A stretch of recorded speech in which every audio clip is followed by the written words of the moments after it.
dar la formal bienvenida a nuestra conferencia virtual del día de hoy. En nombre del Comité Regional de la CIER para Centroamérica y el Caribe, SECACIER, les doy la formal bienvenida. Quien les habla, Larisa Esteves, estará con ustedes durante estas 2 horas de conferencia apoyándoles. Como ustedes saben, el día de hoy tenemos la conferencia Manejo de las cadenas logísticas del sector energético para afrontar el COVID-19. A propósito de este tema, es algo tan inusual para todos nosotros, pues quisimos invitar a Cristian Andrés Díaz Durán, ingeniero electricista de profesión de la Universidad Industrial de Santander de Bucaramanga, Colombia, quien tiene una maestría en sistema de potencia y un doctorado en ingeniería de la Universidad Pontificia de Comillas en Madrid, España. Cristian cuenta con más de 14 años de experiencia en el sector eléctrico, en donde se destacan 2 puntos. Número 1, 8 años de experiencia en investigación aplicada a los sistemas de energía eléctrica, desarrollando proyectos relacionados con la operación de los sistemas de energía eléctrica y el modelado matemático de los mercados eléctricos, principalmente para los sistemas europeos y para el sistema ERCOT de Estados Unidos. Número 2. Tiene 6 años de experiencia como parte del equipo de planeación de la operación de XM, operador del sistema eléctrico colombiano, desarrollando modelos matemáticos y estudios en pro de garantizar la seguridad y continuidad del suministro eléctrico del país, así como estudios para la integración masiva de fuentes renovables al sistema eléctrico mediante la realización de análisis de la flexibilidad operativa de los sistemas. Actualmente, Cristian hace parte de la Oficina de Asuntos Regulatorios y Empresariales del Ministerio de Minas y Energía de Colombia y se encuentra coordinando los planes para garantizar la continuidad de los energéticos ante la emergencia sanitaria de la pandemia COVID-19 a nivel nacional en Colombia. Sin más preámbulos, le paso la palabra a Cristian Andrés Díaz, quien tiene a su cargo la conferencia virtual Manejo de las cadenas logísticas del sector energético para afrontar el COVID-19. Buenos días, Cristian, bienvenido. Hola, muy buenos días a todos. ¿Confirmas, por favor, Larisa, si se me escucha perfecto o no? Te escuchamos súper bien y ya la presentación está cargada. Puedes comenzar. Bueno, muchas gracias, Larisa.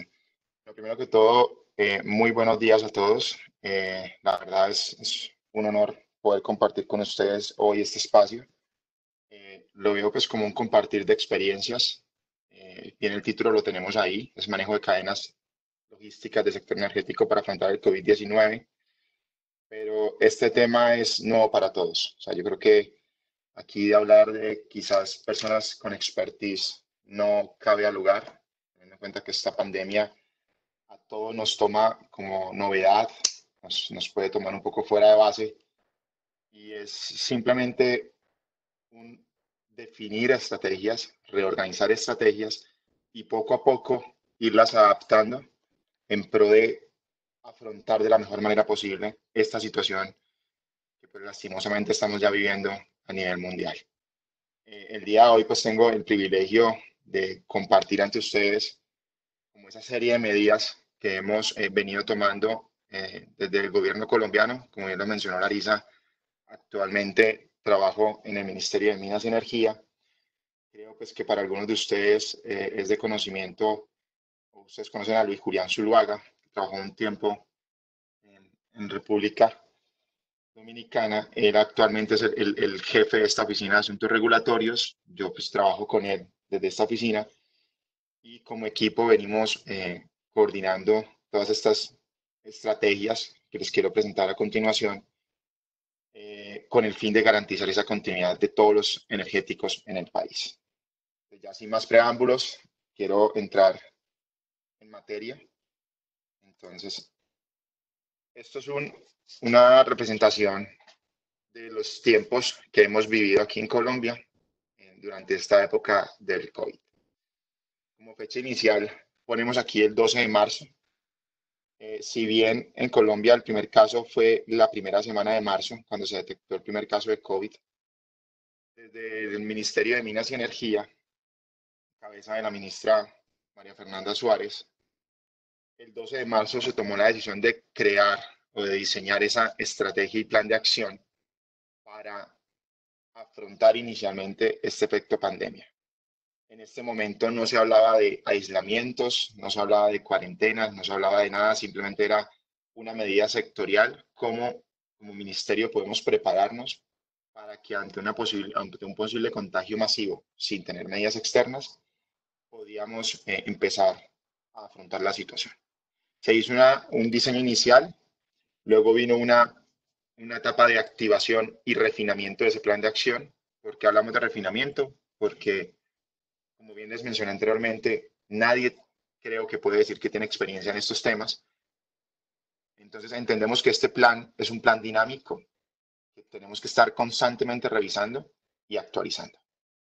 El 24 de abril ya se hace, el 24 de marzo se hace inicio a ese primer periodo de aislamiento preventivo obligatorio, que fue como lo llamó el gobierno nacional.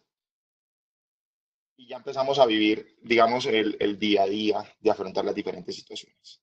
Este aislamiento preventivo nos llevó pues a un cierre sectorial bastante grande. Creo que pues la mayoría de los países que estamos aquí reunidos estamos viviendo, pasamos por estos tipos de aislamientos y de situaciones.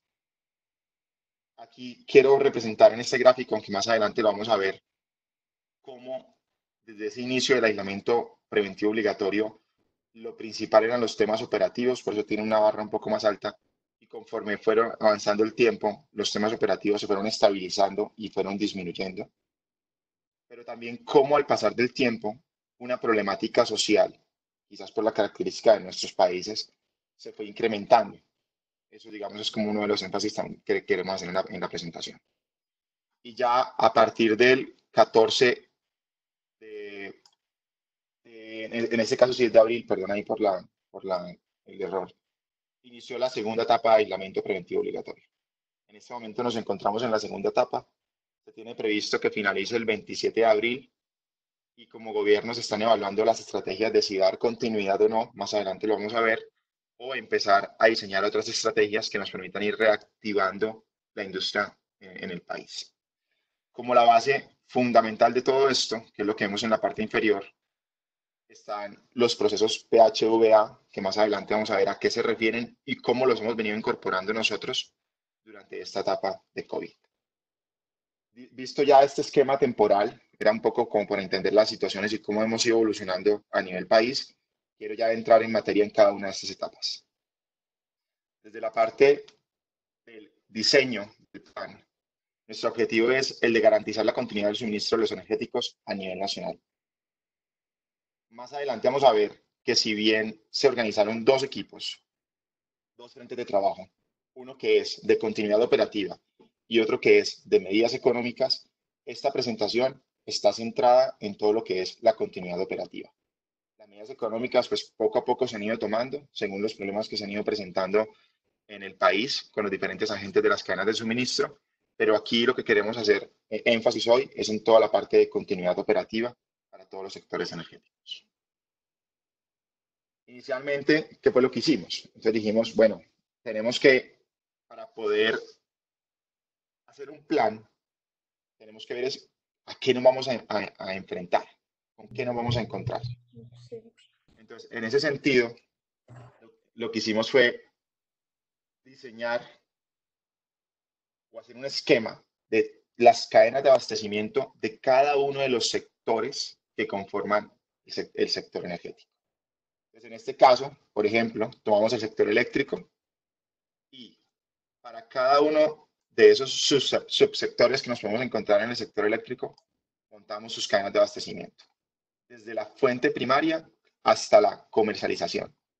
vemos que dependiendo de la tecnología, esa cadena de suministro puede cambiar, pero tenemos puntos en común que ya es la transmisión, la distribución y la comercialización, junto con la etapa final, que es el Centro Nacional de Despacho. En este caso es la tarea de XM. Entonces lo que hicimos fue, bueno, para cada una de estas tecnologías, vamos a plantear en este esquema cómo puede verse afectado cada uno de estos eslabones de la cadena por esa influencia del COVID. Es importante esto último de por influencia del COVID, porque no podíamos mapear un esquema de riesgos general. Entendemos que las empresas, las diferentes empresas, por su propia naturaleza, deben tener planes de continuidad de suministro dentro de sus esquemas operativos de forma natural. Es decir, siempre debemos estar preparados a que algo se nos presente y debamos tomar medidas que nos permitan dar continuidad. Entonces, bajo esa premisa de que esos planes de continuidad ya existen por defecto, aquí nos estamos centrando es en qué afectaciones adicionales a esa continuidad podemos tener ante la presencia del COVID. Entonces, si bien ustedes le damos un repaso muy rápido, por ejemplo, el tema de las cadenas hidráulicas, miren que, por ejemplo, en el tema del transporte hidráulico, pues no tenemos ninguna afectación. En el tema de almacenamiento, la principal afectación que podemos tener es que las personas que hacen monitoreos a los embalses se vean afectadas por ese virus. Lo mismo para el tema de la operación de las plantas como tal. Podemos tener afectación en los operarios, podemos tener afectación en los centros de control y podemos tener afectaciones en temas de almacenamiento, víveres y partes. El tema de partes, ¿por qué lo mencionamos acá? Porque, como vamos a ver más adelante, una de las medidas que tomó el gobierno fue un cierre de fronteras. Entonces, al no tener posibilidad inicialmente de importar, eso era lo que se tenía pensado, podríamos tener un problema grande en esta cadena de suministro. De lo más importante acá es que separemos muy bien entre lo que son los riesgos operativos del día a día con los riesgos propios que estamos identificando de la situación del COVID. Esta presentación la podemos compartir, entonces no entraremos en detalle de las diferentes fuentes energéticas, pero sí queríamos ver, o sea, queríamos mostrar aquí desde el punto de vista esquemático la definición de cada uno de los riesgos en cada uno de los eslabones de la cadena de suministro para los diferentes energéticos. Aquí a continuación tenemos las otras fuentes, en el caso de plantas solares y de plantas eólicas. Se van a dar cuenta que el mapeo de riesgos es muy similar y de igual forma lo hicimos para los otros energéticos. Para el caso del petróleo y combustibles líquidos, hicimos un mapeo general de riesgos, empezando por tema de oleoductos, poliductos y sistemas de transporte, la importación, exportación, la refinación y las plantas de abastecimiento. Nuevamente, veamos que los riesgos están centrados en afectaciones que podemos tener por parte del COVID. Esto es un resumen de los principales riesgos de este sector. Aquí lo que podemos ver es, bueno, y esos riesgos dentro de esa cadena de valor que tiene el sector de combustibles, ¿cómo se detectan? Entonces, estamos dividiendo el sector en up y en down. Up llegaría hasta lo que es todo el almacenamiento de crudo y el down lo ponemos a partir de refinería hasta el usuario final. En otras ocasiones se utiliza también el mid, pero en este caso, por simplicidad, lo estamos definiendo, lo estamos separando solo en dos grupos, en up y en down. Entonces, ¿cuál es nuestro principal riesgo en este momento? Y es que tengamos un desabastecimiento de crudo y de sus derivados por interrupción en cualquiera de estos eslabones de la cadena. Entonces, dicho esto, entramos a ver los riesgos en cada uno de esos subsectores del sector de hidrocarburos. Encontramos en el caso de AP que la afectación de los campos de producción puede ser operarios y carrotanques, operarios de campo y carrotanques. Para el tema de los oleoductos, la operación de esos ductos. Ya para el down, hicimos un esquema un poco más detallado, ¿sí? Incluso estamos cuantificando el número de agentes que participan cada uno de los eslabones de esa cadena. Y una vez hecho esto, venimos y hacemos un resumen de riesgos en ese subsector del sector de hidrocarburos. En la parte de puertos, pues se nos puede ver afectada la importación del crudo y de combustibles líquidos. También tenemos aquí, aunque no es 100% operativo, pero que también está impactando, fue la caída que tuvo el petróleo a nivel mundial, teniendo en cuenta pues que Colombia exporta petróleo, y la devaluación que tuvo la moneda colombiana, el peso colombiano, con respecto al dólar. Teniendo en cuenta pues que los mercados internacionales están referenciados en el dólar, al devaluarse nuestra moneda, ya el impacto económico para el país también fue importante. Sin entrar en detalles económicos, simplemente para que lo tengan presente, en cuestión de una semana tuvimos una devaluación de la moneda colombiana cercana al 25%. Digamos que eso también, mezclado con temas operativos, lo veíamos como un riesgo en cuanto a importaciones. Desde el punto de vista de la refinación, entonces tenemos posibles afectaciones de los trabajadores que afecten la operación, y también tenemos otro problema que es consecuencia de, y es al definir un estado de cuarentena donde la mayoría de la industria y el país se paraliza, otro de los problemas en la operación es el tener altos inventarios de productos y de crudo, que finalmente al trasladar esa problemática aguas arriba, a refinerías, a campos de producción, me pueden llevar incluso a una parada total del sector al no tener capacidad de almacenamiento en nuestro sistema. Y desde el punto de vista de la distribución, las eventuales afectaciones en la distribución por poliducto. Ya en la parte del usuario final, que sería el último eslabón de la parte down, en cuanto a las plantas de abastecimiento, posibles desabastecimiento de productos, en caso tal de que tengamos problemas en los sistemas de transporte, que tengamos afectaciones en los operarios de carrotanques que nos llevan, digamos, el combustible ya a los pequeños municipios del país. Y desde el punto de vista del usuario final, que tengamos desabastecimiento, tanto para la parte automotriz, para la aviación y para la industria. Esto, digamos, que son riesgos que veíamos mapeados en torno al COVID. Para el tema del gas, que es el otro energético que manejamos acá. Entonces, en este caso, tenemos una cadena, pues la representación de la cadena del gas muy sencilla: la producción o la importación, el transporte, la distribución, la comercialización y el usuario. Es muy similar a las anteriores, porque volvemos a lo mismo, lo principal acá era el impacto del COVID. Para el tema de gasoductos y transporte, vemos los operarios, las partes y los centros de control. Para el importador, en este caso de gas natural licuado, tenemos el tema del barco de almacenamiento, los operarios de la regasificadora y un posible problema en puertos. Para la distribución, de nuevo las personas, operarios enfermos, centros de control y problemas con las partes. Esta fue nuestra primera tarea. La primera tarea fue, venga, tenemos que conocer en detalle el sector al cual nos estamos enfrentando, para que una vez detectados todos estos eslabones de cada una de esas cadenas de abastecimiento, procedemos a hacer una matriz de riesgos sectoriales. Entonces, en este caso, lo que hicimos fue un trabajo conjunto con diferentes entidades y agentes. Yo creo que en parte lo podemos llamar éxito. Me tomaría el atrevimiento de llamarlo éxito. El éxito que hemos tenido desde el punto de vista sectorial a día de hoy, cuando ya ha transcurrido más de un mes desde que se inició este plan, ha sido un poco el trabajo de manera conjunta con diferentes entidades y empresas, sin pensar que somos diferentes entidades y empresas. Yo creo que el éxito radica en que el pensamiento de todas las personas que están detrás de esto es un pensamiento país, donde nuestro principal objetivo es: el país no se puede apagar. No podemos permitir que el país se detenga, y entre todos vamos a sacar esto adelante. Y yo creo que el reflejo de ese trabajo lo tenemos en productos como el que estamos viendo ahora mismo. Esta es la matriz, es una visual solamente. Esto es un Excel muy extenso, que lo tenemos incluso compartido para que todas las personas del sector tengan acceso a esto y puedan ir actualizando las diferentes medidas en tiempo real.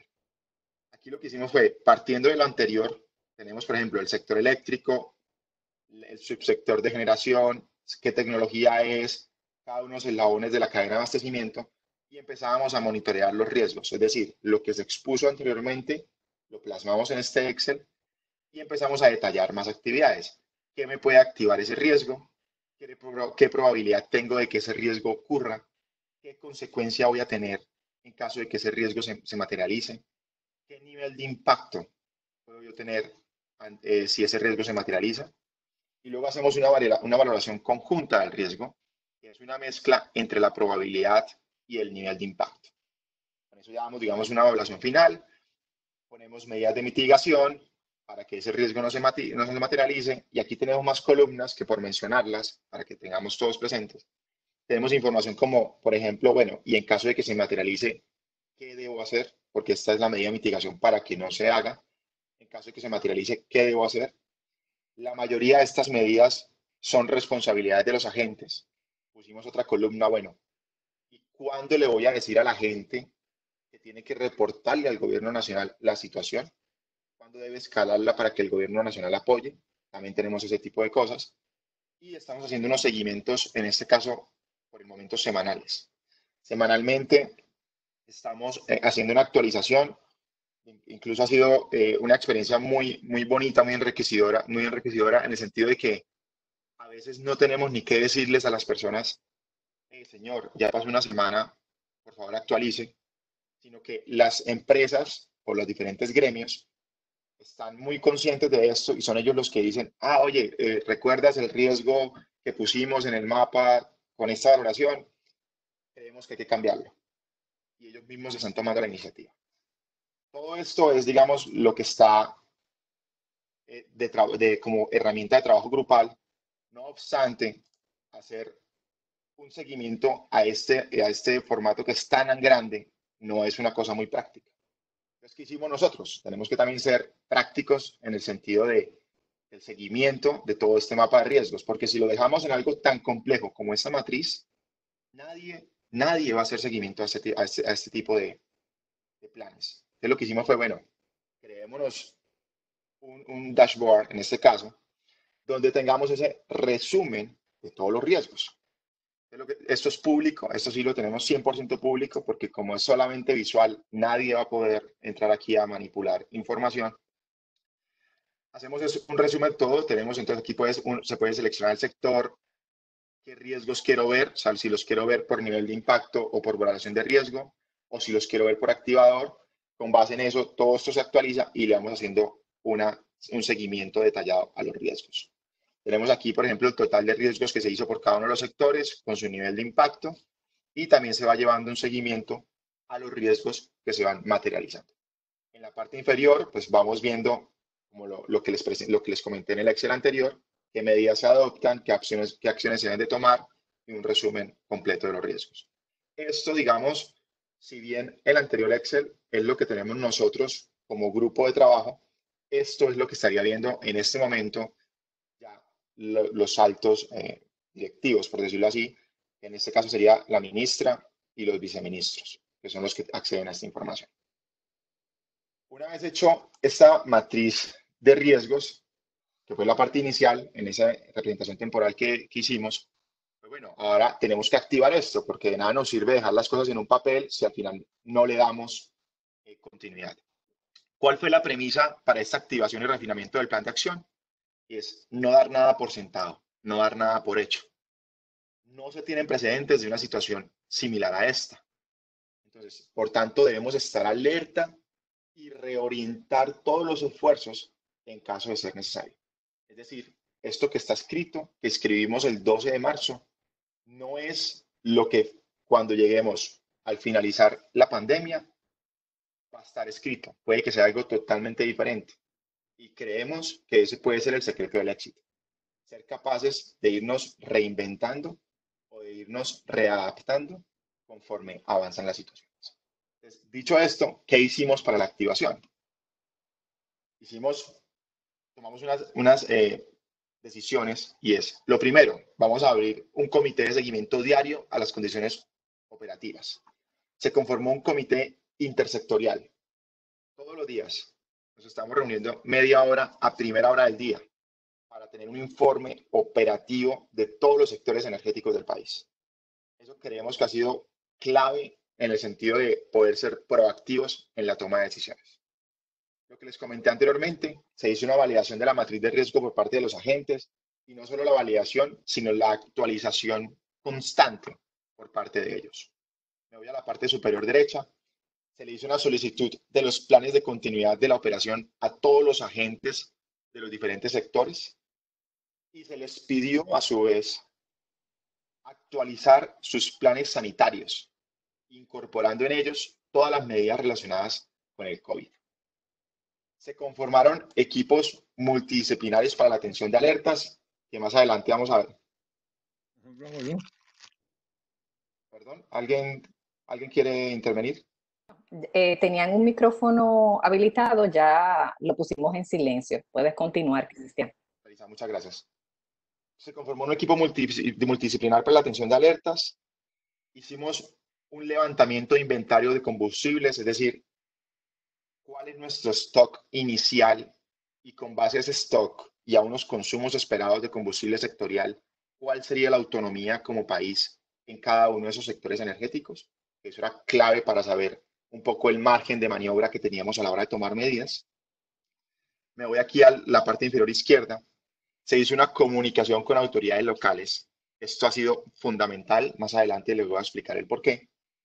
Y empezamos, ya para finalizar, la ejecución de las acciones de esa matriz de riesgos. Todo lo que dijimos en la matriz de riesgos, que eran las medidas que íbamos a tomar para mitigar esos posibles riesgos, las pusimos en ejecución. Precisamente como les mencioné anteriormente, para que no se nos quedara todo en un papel, sino que pasáramos del papel a la acción. Esta parte es súper importante, o así lo vemos nosotros, y es, podemos tener el mejor esquema logístico, podemos tener el mejor plan, pero si descuidamos la parte social, nada tiene sentido. En esta gráfica, que es un poco retomando la secuencia temporal inicial, era lo que les explicaba un poco de cómo ha ido evolucionando los temas operativos, cómo han ido disminuyendo y cómo ha ido incrementando la parte social. En esta línea blanca quise, digamos, hacer un esquema de cómo ha evolucionado esa problemática en el país, donde se suma la parte social con la parte operativa. Empezamos con una problemática muy estable de temas operativos, se nos fue incrementando cuando a los problemas operativos se le sumaron los sociales.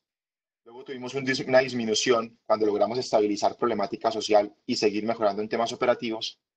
Pero ya cuando estábamos finalizando ese primer periodo de aislamiento, las problemáticas conjuntas han venido subiendo. ¿Por qué? Porque la problemática social cada día es más importante. Más adelante les muestro el detalle.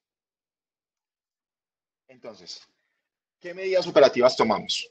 El objetivo de las medidas operativas nuestras es el estabilizar la operación de todos los sectores energéticos, como les mostré anteriormente. Partíamos de una problemática operativa bastante significativa y la idea era cómo podemos ir disminuyendo esos riesgos operativos tal que sean estables. Primero, ¿cuáles fueron las decisiones que tomó el gobierno? El aislamiento preventivo obligatorio que les mencioné. Se emitieron decretos en donde se incluían como excepciones la operación de las cadenas del sector energético, todo lo que es abastecimiento y suministro de todos los eslabones de la cadena tenían que seguir funcionando, porque ya que íbamos a tener a todas las personas en sus casas, teníamos que garantizarle el suministro de todos los energéticos para que se tuviese un confort estando en casa. Se tuvo un cierre de fronteras, como les mencioné anteriormente, pero se incluyeron excepciones en cuanto a la importación y exportación de carga. Es decir, podíamos seguir trayendo materiales para poderle dar continuidad a esa cadena de suministro. ¿Qué otras cosas se han hecho? Se modificaron los esquemas de turno de las empresas. Ya aquellos esquemas de turno donde las personas iban a trabajar 14 días se extendieron por varias razones. Una razón, porque como bien lo ha dicho la Organización Mundial de la Salud, más o menos el periodo de manifestación del virus son 14 días. Entonces dijimos, no, tenemos que extender esos periodos de turno tal que garanticemos que las personas que están en casa, no estábamos pensando tanto en las que estaban trabajando, sino en las que están en casa, que van a entrar a trabajar, duren en sus casas más de 14 días para asegurarnos que cumplieron con ese periodo de cuarentena y que a la hora de ser reincorporados en los diferentes turnos de trabajo el riesgo del contagio es mínimo. Entonces, se pasaron de turnos de 14 a mínimo 20 días. Hay empresas que incluso extendieron esos turnos de trabajo a 30 días. Sabemos que esto es un esfuerzo para las personas demasiado grande, pero también las personas son conscientes de que es necesario ese esfuerzo a día de hoy en pro de garantizar esa continuidad. Entonces también ha sido un balance muy importante entre esfuerzos de empresas con esfuerzos de personas. Se hizo una implementación masiva del home office. De hecho, por poner un ejemplo, el Ministerio de Minas y Energía, aún sin ser una entidad que obviamente tiene que estar en campo, no todas las áreas del ministerio tienen que estar en campo, algunas sí, por temas de fiscalización, pero el Ministerio de Minas, desde el 15 de marzo, no, desde el 16 de marzo, que es el lunes 16 de marzo, está en un 99% trabajando desde la casa. Yo ya desde hace un mes exactamente no sé qué es ir a la oficina. El aislamiento de los operadores de los centros de control. Entonces se tomaron medidas estrictas para el aislamiento de los operadores.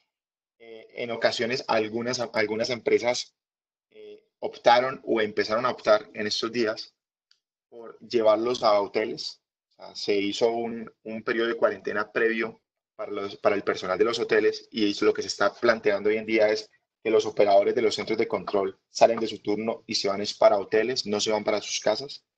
Vuelvo, insisto, esto es un esfuerzo muy grande por parte de los operadores por el tema de familias, por el tema personal, pero digamos que es un compromiso también de todos de sacar esto adelante. Se redujo el personal en campo, la idea es minimizar la exposición. Entonces, se están haciendo se continúan haciendo mantenimientos, se continúan haciendo reparaciones, se continúan haciendo proyectos, pero con el mínimo personal posible. Entonces, se están reprogramando los mantenimientos. Si antes eran mantenimientos simplemente pues porque estaban incluidos dentro de horas de uso, se está haciendo una reprogramación, ya no solamente teniendo en cuenta horas de uso, sino priorización, con el fin de, como les dije anteriormente, minimizar el personal en campo. Se detectaron aquellos trabajos donde se requiera personal o material extranjero. ¿Por qué? Porque como bien les comenté anteriormente, hay un cierre de fronteras, entonces estos trabajos se ponen en riesgo, habían sido mapeados en nuestra matriz de riesgo. Inicialmente, ¿qué fue lo que se hizo? Se les pidió a las empresas, hagan un plan B, busquemos esa mano de obra, ese talento local, y en caso de que no sea posible y que sea estrictamente necesario realizar esos trabajos en esta época, podemos ver permisos especiales para el ingreso de estas personas, teniendo en cuenta que aún siguen existiendo vuelos entre países por temas humanitarios y puede que en un vuelo de esos humanitarios se pueda traer personal extranjero para la realización de trabajo específico. Se creó un centro de logística y transporte por parte del gobierno nacional. Por decreto nacional, Presidencia creó ese centro de logística y transporte, donde prácticamente todos los ministerios que formamos parte de cadenas de suministro para garantizar la continuidad operativa del país formamos parte. Aquí, pues por mencionar algunos, en Colombia tenemos Ministerio de Transporte, Ministerio de Defensa, Ministerio de Interior, que se encarga de todas las problemáticas a nivel país, Ministerio de Minas, tenemos todo el apoyo de la policía, todas las entidades estatales en ese centro de logística. Esto es, como les dije, esto es por decreto, entonces diariamente ese centro se reúne y vemos las problemáticas y vamos dando soluciones. Eso nos ha permitido ser muy ágiles en cuanto a respuestas de problemáticas logísticas a nivel nacional. Y lo otro, como les mencionaba anteriormente, la continuidad de los proyectos de expansión. Si bien este punto no es importante en el corto plazo, o sea, el hecho de que un proyecto de expansión se atrase no nos va a poner en riesgo la continuidad del suministro energético la próxima semana. Sí, también no podemos perder de vista, perdón, que tenemos un mediano y largo plazo que se nos puede ver afectado por las decisiones que tomamos hoy en día. Ante esa valoración del posible riesgo de mediano y largo plazo, es muy importante que este tipo de proyectos no se paren siempre y cuando se tomen todas las medidas sanitarias que la situación lo requiere. Eso en cuanto a las medidas que se tomaron. Ahora, ¿qué problemas se nos han presentado? Hemos tenido una reducción significativa de la demanda en todos los energéticos. Eso nos ha llevado a unos problemas con los mínimos operativos de los campos de producción. Este segundo punto no lo teníamos mapeado inicialmente como como un riesgo, si bien lo mencioné anteriormente, y era que podíamos tener problemas de sobrestock. Y decíamos, pues bueno, no importa, llega la situación, se para un campo de producción. Pero ya cuando ya nos fuimos a la problemática operativa, un campo de producción no se para de un día para otro y mucho menos se recupera de un día para otro. Empezamos a conocer, porque no teníamos el conocimiento detallado de todo el sector, que, por ejemplo, en caso de que uno pare la operación de un campo de gas, al momento de reactivarlo, toma un tiempo largo en la reactivación y la producción del campo es posible que no se recupere porque se tienen problemas con la presión. Y lo mismo pasa con los campos de crudo, etcétera, etcétera. Entonces, ante esta situación, y aquí les quiero mostrar unas cifras para que se hagan una idea de cuál ha sido el impacto. Las principales variaciones sectoriales han sido una reducción de la demanda eléctrica cercana al 16%, una reducción en la demanda de gas cercana al 25%, una reducción en el consumo de diésel cercano al 47%. ¿Por qué no ha disminuido más? Pues porque se sigue manteniendo transporte. Como bien lo mencioné, todas las cadenas de abastecimiento no se podían parar. Una reducción del consumo de gasolina cercano al 66% y una reducción del jet, pues para el tema de aviación, aunque aquí en Colombia hay una planta de generación de electricidad que utiliza jet, pero esto es principalmente aviación, del 91%. No ha sido aunque ya no hay vuelos locales tampoco, la reducción del jet no ha sido del 100%, teniendo en cuenta que se sigue movilizando carga aérea a nivel país y también tenemos todo el tema de movilización de defensa y fuerza pública. Esos son un poco de cifras para que se hagan una idea del impacto que hemos tenido desde el punto de vista de reducciones. ¿Qué otros problemas hemos tenido? Problemas en el suministro de carbón.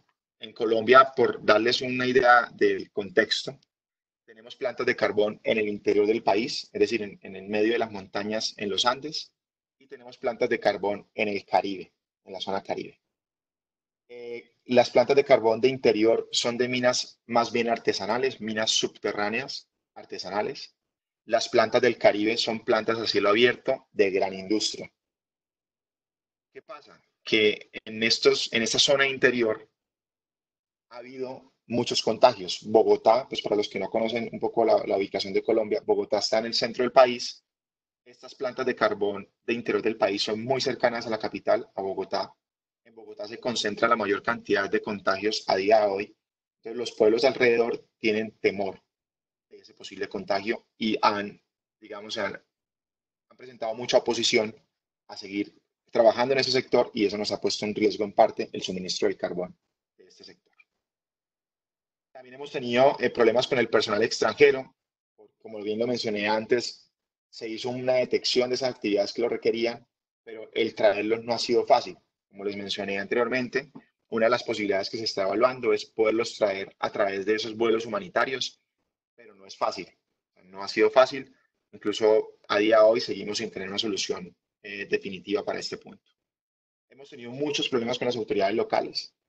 Las autoridades locales están en un dilema y es muy entendible de que en muchos municipios no se tienen contagios.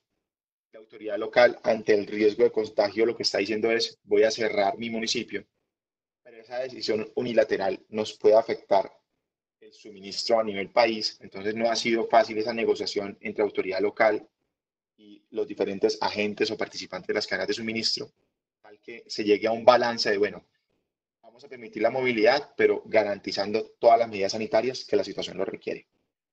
Eso ya lo hemos logrado, o sea, hemos llegado a ese balance, seguimos teniendo problemas muy puntuales, pero hemos logrado que el sistema siga funcionando poco a poco. Otro problema importante que hemos tenido es la disposición de cenizas de las plantas térmicas, sobre todo pues las que trabajan con carbón.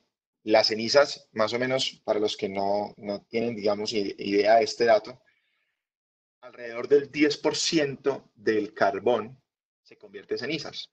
Es decir, de 100 toneladas, 10 de esas toneladas son cenizas, se convierten en cenizas. Normalmente la disposición de esas cenizas se hace en plantas de concreto y todo venía funcionando perfectamente, pero al parar los otros sectores, se nos empezaron a acumular estas cenizas, perdón, en los patios de las plantas. La acumulación en exceso pues nos puede llevar a una parada de la planta y venimos trabajando precisamente en esquemas alternativos para el almacenamiento temporal de esas cenizas. La buena noticia es que con la extensión de esta cuarentena que empezó este martes, como les comenté, otra de las excepciones que ya incluyó el gobierno fue la reactivación del sector de obra civil. Entonces, digamos que eso nos ha dado ya un margen de mejora en esta disposición de cenizas porque ya las plantas de concreto están empezando a reactivarse. Otro de los problemas que hemos tenido es el transporte de personal para la operación. Está muy relacionado con el tema de problemas con autoridades locales. Los pueblos o las diferentes ciudades se oponen a que por sus zonas urbanas se movilicen personal, sobre todo cuando este personal viene de otras zonas. También hemos tenido problemas con el transporte del personal para el mantenimiento y la reparación. Esto digamos que ha sido una cosa que ha sido necesario decirle a las empresas, por favor, reinvéntense, piensen muy bien las cosas, replanteémonos nuestros esquemas operativos. Seamos muy inteligentes en la definición de nuestros mantenimientos para que logremos ser lo más efectivos posibles sin estar circulando todos los días por los diferentes municipios. Otra situación que hemos tenido y es un poco relacionada con temas de orden público ha sido el robo de infraestructura. En días pasados pues tuvimos una situación en una zona del país pues que lastimosamente tenemos que reconocerlo es algo conflictiva y tuvimos un problema de fuerza pública donde se robaron unos elementos de una subestación y eso pues nos implica dejar sin suministro eléctrico a pobladores y pues ahí hemos estado solventando estos diferentes problemas. Dicho ya, mencionando ya unos diferentes problemas operativos, sí queremos pasar a la parte social. Como les mencioné al comienzo, de nada sirve tener el mejor esquema logístico si la parte social la descuidamos. Aquí prima el bienestar de las personas. Por mencionar algunos de los aspectos, ¿qué aspectos hemos tenido? Pobreza. No es desconocido para los que estamos acá el nivel de pobreza que tenemos en Colombia. De hecho, pues más del 50% de la población no es pobre, pero sí tiene muy bajos ingresos. Son personas que, si bien, vuelvo y lo menciono, no son pobres, sí viven del día a día, viven del trabajo que se hace en el día, de la venta que se hace en el día. Y al estar en una condición de cuarentena o de aislamiento preventivo, ese ingreso diario que les permitía esa subsistencia no lo tienen. Entonces, digamos que uno de los principales aspectos que hemos tenido es el tema de la pobreza. Ese tema de la pobreza nos ha llevado a una situación de hambre muy crítica en algunos sectores del país. Otro de los aspectos que hemos tenido es el miedo, ¿sí? Es decir, la gente tiene miedo a que se contagien. Como lo mencioné anteriormente, hay municipios en los cuales no se tiene ningún contagio hasta el momento y los pobladores se oponen o son reacios a que dentro de sus poblaciones circulen gente de otros lugares que les pueda llevar a ese contagio. Y en último, otro de los aspectos muy importantes es la rebeldía. Están asociados con los dos primeros, con la pobreza y el hambre. La problemática social en algunas zonas del país no es fácil, no independientemente del COVID. Aquí no es tema de COVID. Siempre han sido unos temas muy críticos y ahora con el COVID la gente, no sé si la palabra sea aprovechar, quizás no lo es porque no es que se estén aprovechando, es simplemente pues el hambre y la pobreza lleva a las personas a un actuar diferente. Están viendo esta situación como una muy buena oportunidad de pedir aquello que históricamente han hecho. Y lo estamos catalogando, quizás la palabra no es, por eso lo ponemos entre comillas, rebeldía o manifestación social. Y otro de los aspectos más importantes ha sido la falta de socialización por parte de las empresas con la comunidad. Inicialmente este fue uno de los principales problemas que tuvimos y era que las empresas aún durante la etapa de cuarentena seguían operando como si nada. Las personas en las diferentes poblaciones no entendían el por qué ellos estando encerrados en sus casas, en la calle seguía mucha gente circulando como si la vida siguiese normal. Y era porque faltaba socializar por parte de las empresas la necesidad de sus trabajos. De hecho, hoy en día, nosotros a nivel de ministerio atendemos las diferentes situaciones que se presentan a nivel nacional Y lo primero que se le pregunta a una empresa cuando viene al ministerio a exponer su problemática es: ¿usted qué ha hecho por resolver la problemática? ¿Y usted qué ha hecho por socializar esa problemática con la población? Si la respuesta es nada, nosotros como ministerio decimos: señor, usted tiene que trabajar la parte social. Tenemos que ser sensibles ante la población y ser conscientes de que esto, más que un problema operativo, es un tema social. Si la parte social nos funciona, la parte operativa va sola. No tenemos que hacer mayor esfuerzo.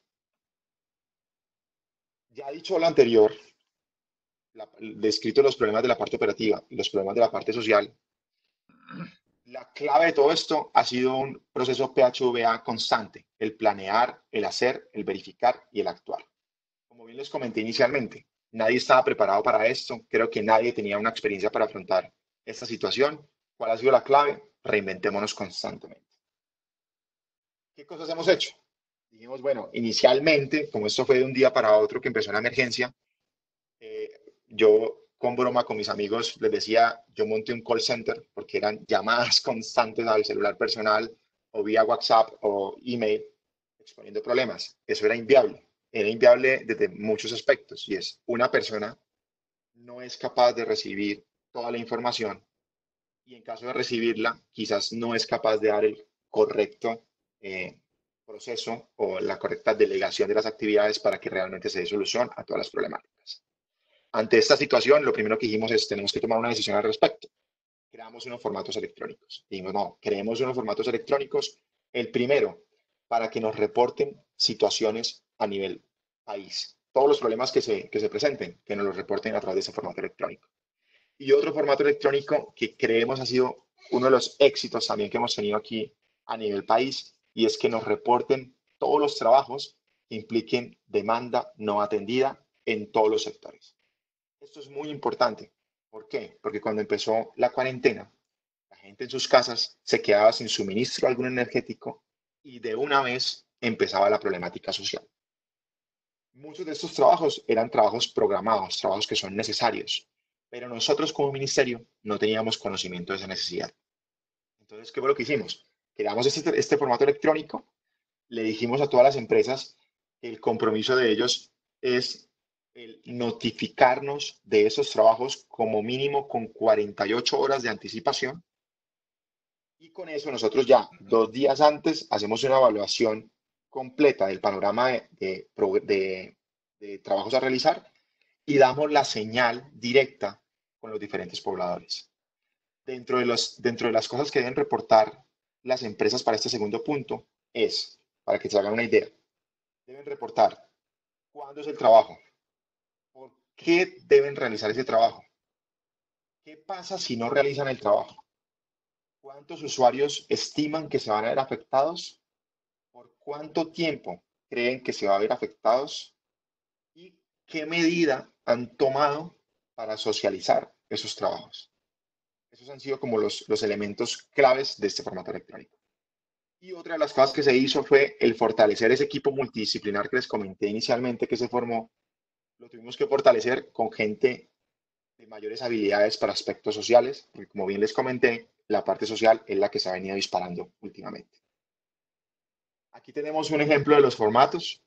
En la parte izquierda tenemos lo que es el reporte de las alertas. En la parte de la derecha, lo que es el reporte de las actividades programadas que implican demanda no atendida. ¿Listo? Esto es la forma que tenemos para recolectar la información. ¿Qué hacemos con esta información? La representamos. Esto es un ejemplo de lo que de cómo estamos nosotros analizando los trabajos que implican demanda no atendida. Me voy a tomar aquí algo de tiempo para explicar un poco el detalle de esta información, por qué la ponemos así y por qué creemos que es útil. En esta gráfica de barras, las barras significan el número de trabajos que se van a realizar en cada uno de los días.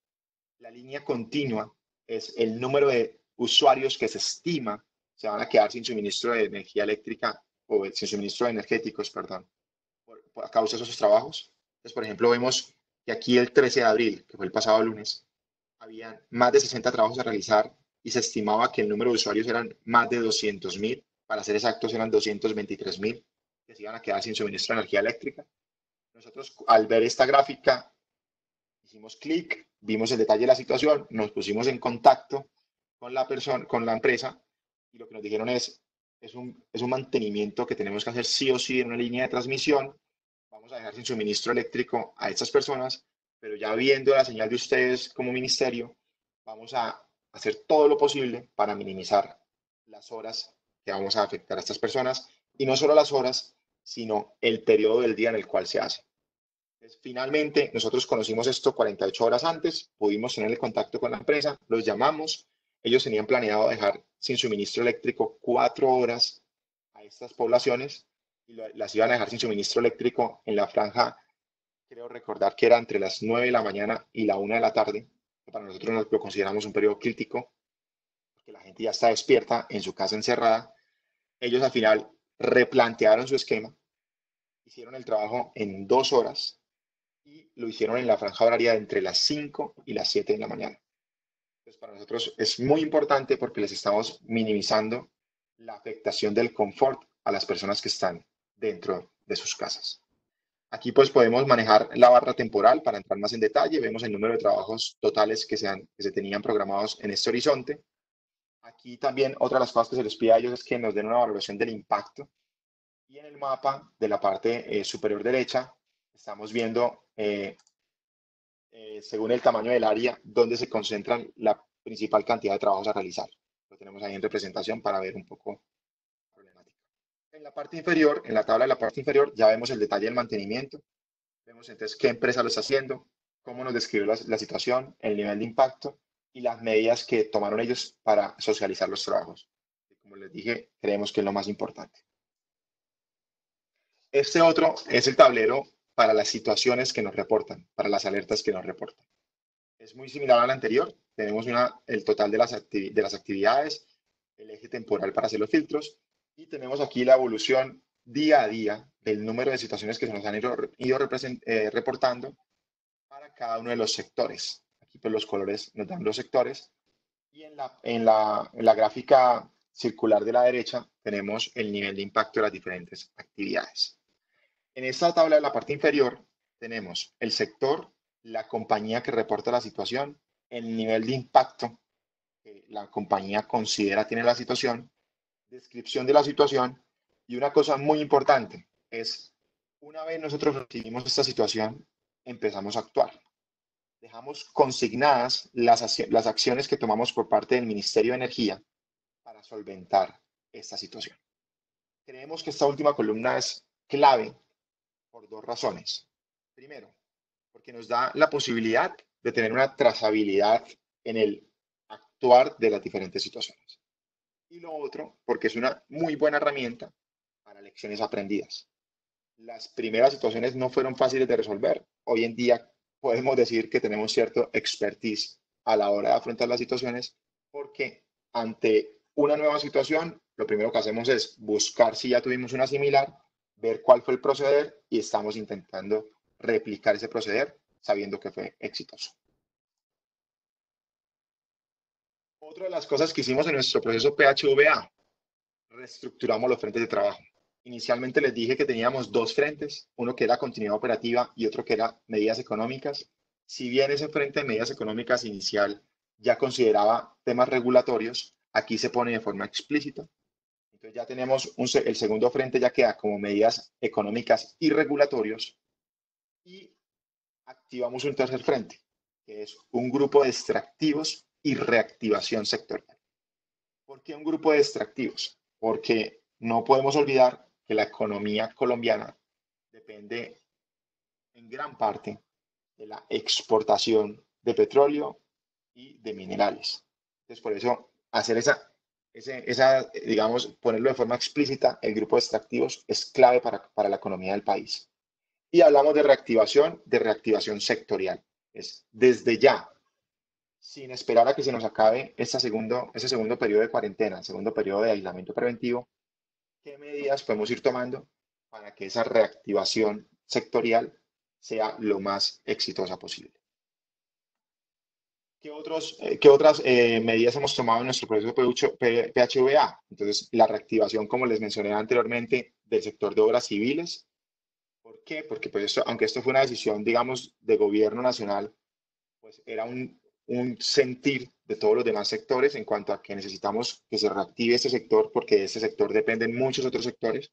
Se tomó esa decisión y se está haciendo un seguimiento a diario, no solo de las reuniones de coordinación que les mencioné anteriormente, que hacíamos unas reuniones de coordinación diarias de media hora, sino esto ya es un seguimiento a diario de los sectores energéticos en cuanto a cifras. Y para mostrarles unos ejemplos, les quiero mostrar estos tableros. Este tablero, por ejemplo, le estamos haciendo un seguimiento diario a las condiciones operativas del sector eléctrico. El sector para Colombia, nuestro sector depende en gran parte de la electricidad a partir del agua. Venimos de una temporada seca muy importante. Entonces, una de las claves para nosotros es hacerle seguimiento en la parte superior a los niveles de lluvia del país diariamente y en la parte inferior al nivel del agua almacenada en los diferentes embalses del país. Es clave hacer eso. Otro de las variables que estamos haciendo de seguimiento es a la demanda. Aquí podemos ver, por ejemplo, cómo venía oscilando la demanda con comportamientos semanales. Los picos inferiores son los domingos y cómo iba haciendo ese ciclo semanal. Pero también podemos ver aquí cómo desde marzo ese ciclo semanal ya no es tan marcado y prácticamente todos nuestros días, al estar guardados en nuestras casas, se parecen a un día domingo. Ha sido muy importante hacer ese seguimiento y ver cómo se ha ido comportando esa evolución de la demanda. Y en la parte inferior tenemos para esa demanda total de la parte superior, cómo las diferentes tecnologías nos han venido contribuyendo para satisfacer esa demanda. En este diagrama también estamos incluyendo las importaciones de energía eléctrica, que para nuestro caso son principalmente desde Ecuador. ¿Qué otros seguimientos estamos haciendo? Para el sector del gas, como les comenté inicialmente, uno de los problemas que tenemos con el sector del gas es los mínimos de los campos de producción. Entonces, estamos haciendo un seguimiento en la parte superior al consumo de gas por cada uno de los sectores. Y pues en los títulos vemos los diferentes sectores, cómo han venido evolucionando y también cómo a partir de marzo se ha venido cayendo ese consumo total sectorial, principalmente por temas industriales. En la parte inferior izquierda tenemos el seguimiento a el gas que se inyecta al sistema de transporte nacional y el gas que se toma del sistema de transporte nacional. Esto es muy importante en el sentido de que cuando recién empezó la situación de confinamiento, la mayoría de los contratos que se manejan aquí en el país son tómelo o páguelo. Esto llevó a que los diferentes suministradores de gas seguían inyectando al sistema nacional de transporte la cantidad de gas que tenían contratada, pero los consumidores, al no tener sus industrias activadas, no lo estaban tomando y eso nos estaba llevando a un incremento progresivo en las presiones de la tubería de gas, que se nos podía haber trasladado a una problemática hasta los campos, porque si esas presiones del gas incrementaban a órdenes ya fuera de seguridad, teníamos que hacer una parada sistemática. Entonces, por eso vimos importante hacer seguimiento a este tema de inyección y extracción del sistema de transporte de gas. Y en la parte inferior derecha, estamos haciendo seguimiento a los campos de producción. Entonces, por ejemplo, aquí ponemos uno a propósito para que vean pues, las situaciones que se nos han presentado. Tenemos seleccionado un campo que se llama Jobo. En la línea azul claro vemos la evolución de la inyección de este campo en el sistema de transporte. Y en la línea azul oscuro, que es una línea continua, vemos el nivel mínimo de producción de ese campo y cómo durante los últimos días ese campo estuvo operando por debajo de esos mínimos. Esto, digamos que es lo que nos ha permitido hacer seguimiento e ir tomando decisiones de forma proactiva. ¿Qué sigue? Lo que sigue es lo que les comenté al comienzo de la presentación. El presente periodo de cuarentena finaliza el 27 de abril, pero tenemos que ser conscientes que el COVID no va a desaparecer ese día. Entonces, la pregunta que nos estamos haciendo hoy en día es, ¿cómo vamos a operar en un tiempo donde el COVID persiste, pero el mundo retoma su normalidad? Dejamos normalidad entre comillas, porque hacemos referencia más a una normalidad quizás desde el punto de vista operativo, tenemos que buscar la forma de reactivar nuestros diferentes sectores productivos o industriales, pero tenemos que ser conscientes que el mundo nos cambió y la forma en que nos relacionamos como personas va a ser totalmente diferente. Entonces, bajo esta premisa, ¿en qué venimos trabajando? Tenemos este esquema muy sencillo, que es el fin de la segunda etapa de aislamiento preventivo, y nos estamos planteando 4 posibles escenarios. Si bien es cierto que este segundo periodo finaliza el 27, el gobierno nacional no ha hecho una pronunciación definitiva sobre qué va a pasar a partir de ese día. Entonces, al no tener esa pronunciación por parte del gobierno nacional, nosotros, desde el punto de vista sectorial como ministerio, nos tenemos que preparar para cualquier escenario. Simplemente puse este esquema, pero sí les quiero hacer mención a cada uno de ellos. El muy fuerte que es que el gobierno nacional decreta que el aislamiento continúa. Una vez terminamos esta segunda etapa, el gobierno dice, no, definitivamente tenemos que seguir cerrados porque el riesgo es muy alto. Entonces, ¿qué debemos hacer nosotros desde el punto de vista sectorial? Y un poco recogiendo todo lo que les mencioné anteriormente, desde el punto de vista de posible reactivación, ¿qué debemos ir haciendo o qué creemos que debemos hacer en caso tal de que el gobierno nacional nos decrete continuidad en aislamiento? En este caso estamos haciendo una primera estimación de, bueno, en el muy fuerte es que ese aislamiento sea por lo menos por 1, 2 o hasta 3 meses. En el caso fuerte es que quizás nos extiendan ese aislamiento, pero por otras 2 semanas. Puede ser. ¿Qué debemos hacer? ¿Qué podemos hacer? Con lo que llevamos, con lo que tenemos implementado hasta hoy, ¿podemos continuar? O dentro de nuestro proceso PHVA, ¿qué debemos reajustar para poderle dar continuidad a este sistema? Uno moderado es, bueno, se está hablando, no sé si para todos conocen lo que es un acordeón, supongo que sí, aunque sea por el tango, quizás no por el vallenato colombiano, pero sí por el tango. Una de las estrategias que se está planteando, por ejemplo, en el moderado es una estrategia acordeón, y es, hacemos una reactivación industrial por X tiempo, una vez transcurrido ese tiempo, volvemos a un aislamiento preventivo y así sucesivamente. Y nos movemos en ese ciclo, liberación, aislamiento, liberación, aislamiento. ¿Para qué? Como para permitir esas oleadas del virus, pero que tengamos cierto control en el número de contagios. Teniendo en cuenta que, tal y como lo han manifestado diferentes países, el tema del contagio, salvo que se logre una vacuna, prácticamente podemos decir que es inevitable. O sea, si no logramos una vacuna, puede que el día de mañana todos terminemos contagiados. La cuestión es si nuestro cuerpo da para, digamos, reaccionar frente al virus o no. Entonces, ahí es cuando, manejando esos diferentes conceptos, es cuando lo asociamos con la metodología acordeón. Reactivamos, hacemos una pausa, reactivamos, hacemos una pausa. Otra de las estrategias que se está hablando para el tema moderado es quizás no hacer esa estrategia acordeón, sino simplemente reactivar aquellos sectores industriales que se consideran esenciales y todo lo demás que se pueda seguir manteniendo desde el punto de vista digital, siga operando en digital desde sus casas. Es otra de las opciones que se está viendo. Otra de las opciones que se está haciendo, incluso hoy en día se implementa aquí en Colombia, no sé si ustedes lo saben, para minimizar el número de personas circulando en las calles. De hecho, es prohibido circular en las calles, salvo que tengas permiso para hacerlo. Entonces, aquí en Colombia, el documento de identidad se llama la cédula de ciudadanía. Dejémoslo en documento de identidad para que sea más de claridad.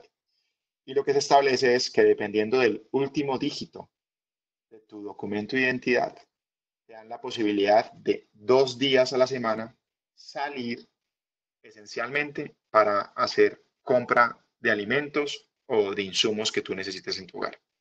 Entonces, una de las estrategias que se está planteando también para este tema del moderado es extender esa modalidad de último dígito para los diferentes sectores. Y es, bueno, quizás una industria va a poderse reactivar, pero no se va a poder reactivar al 100%, y lo más probable es que las personas que vayan a laborar tienen que ir a laborar de forma escalonada, teniendo en cuenta su número de documento, por decirlo así. Son ideas que pueden sonar descabelladas, lo sé, pero son ideas que hasta ahora están cayendo y que estamos dándole forma. Otra de las opciones que se está planteando es, bueno, si tenemos que llegar a una reactivación más global,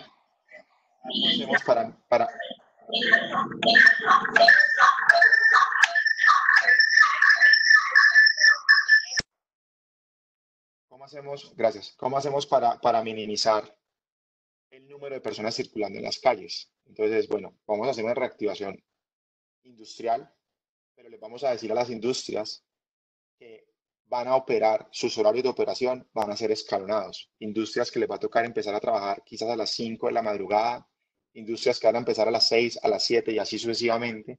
Y la entrada va a ser gradual y por tanto la salida de sus empleados va a ser también gradual, tal que en la circulación urbana se minimice la simultaneidad de personas circulando.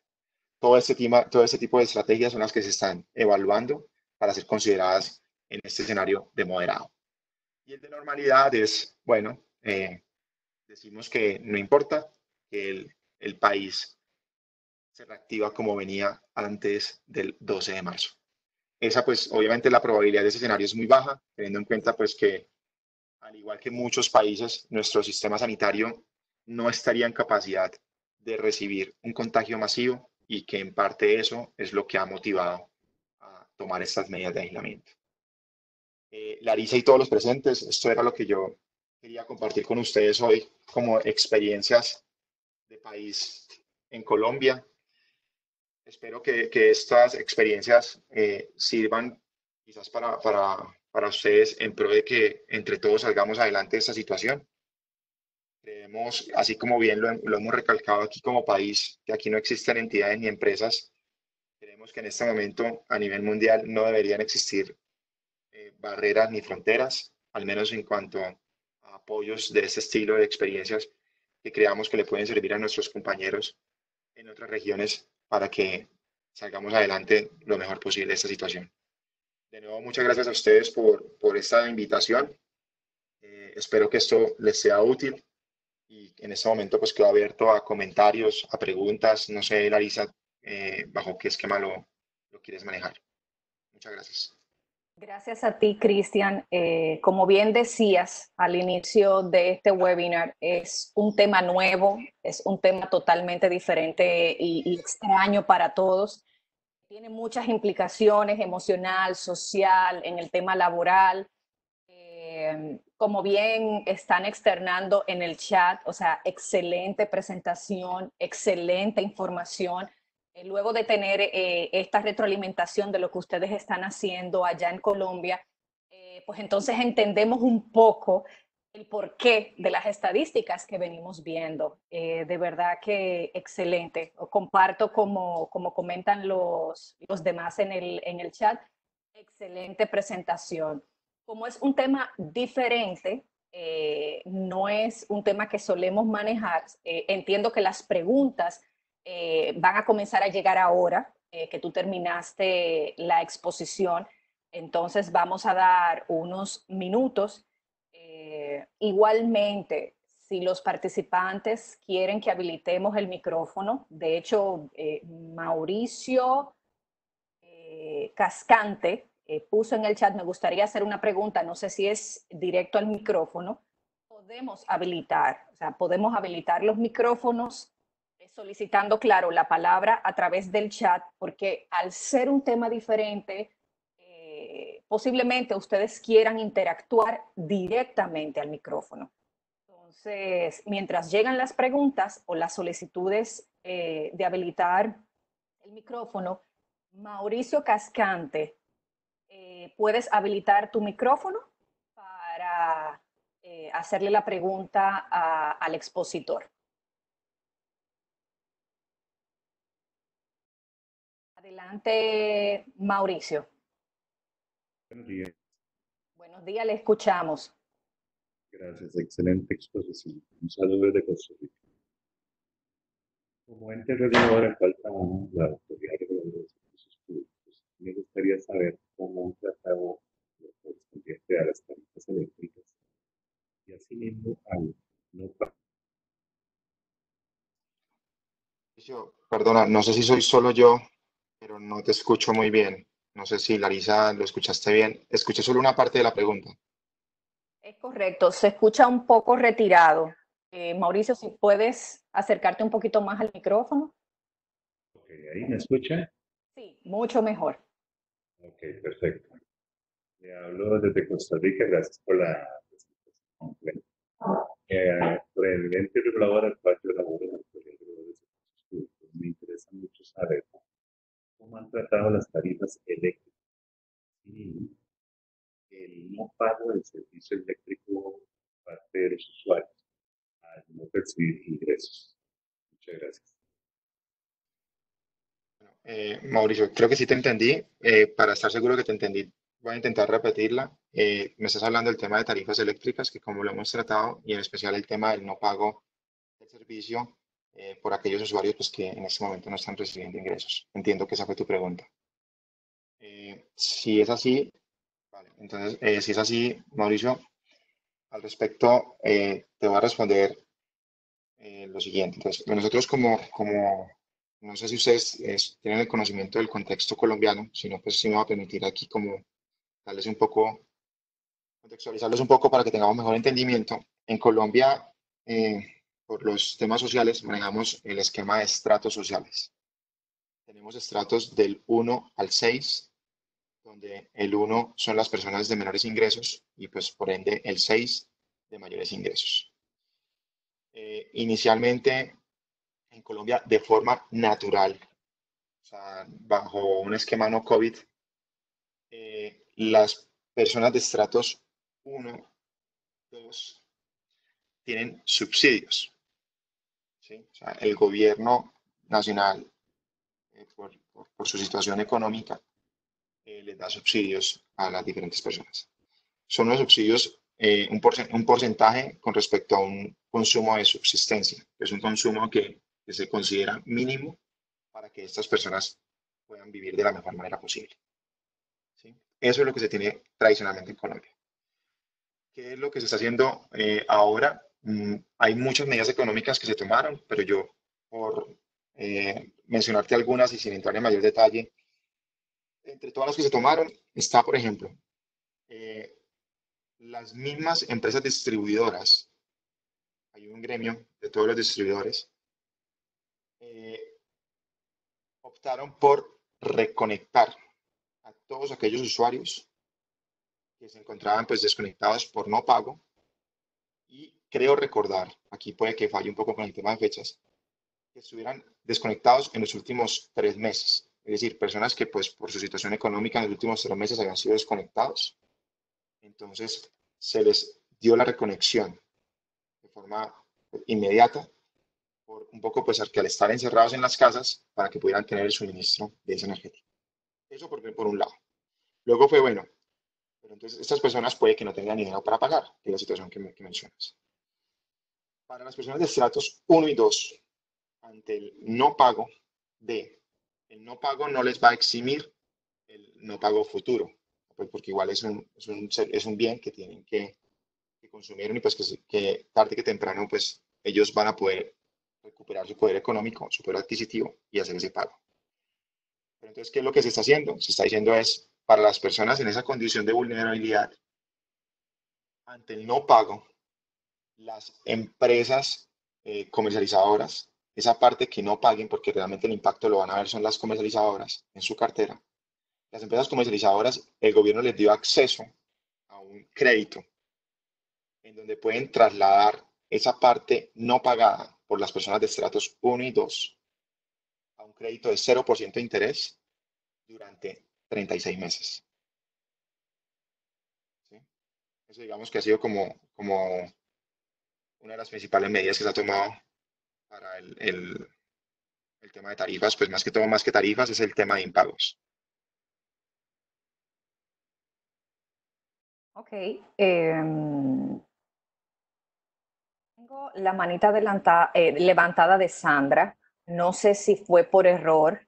Sandra, si me puedes confirmar, si es que quieres hacer, perfecto, fue un error. Muchísimas gracias. Entonces, siguiendo con quienes en el orden en que están llegando las preguntas. Tenemos otra solicitud. Víctor Valverde. Víctor, ¿puedes habilitar tu micrófono, por favor? Y hacer la pregunta al expositor. Hola, buenos días. Quería hacer un par de preguntas. Básicamente es sobre la información que se mostró de los paneles que están ahorita disponibles, entiendo. eh, por parte del ministerio, ¿estos paneles están habilitados al público en general o es solo para las empresas o es a nivel de gobierno? Porque no escuché eso, no sé si fue que me perdí en la presentación. Y si fuera así, si nos pudieran pasar por favor los enlaces para poder revisarlos a detalle. Y quisiera saber también cómo logran obtener la información de las empresas eléctricas de manera expedita y oportuna, porque a veces eso cuesta un poco en las relaciones de información bilateral. Listo. Bueno, Víctor, muchas gracias por tu pregunta.